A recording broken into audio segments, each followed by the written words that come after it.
Hello and welcome to Kanen Coffee Espresso Machines. Today we're testing this old Pasquini espresso machine. And, we replaced the power switch and electrical connections on that, and we also replaced the safety reset switch and the electrical connections on that.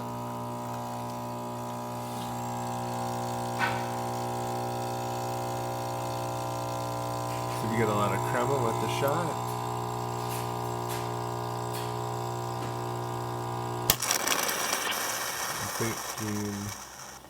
I forgot to purge the heat exchanger on this, so I should have done that for a better shot. And then just testing the steam.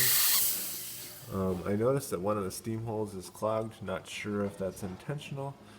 Looks like something might be shoved in it, so I'm not going to try to unclog it. So thank you for pairing with Kanen Coffee. Please like our videos below. If you'd like to see more videos like this, please subscribe to our channel. Thank you.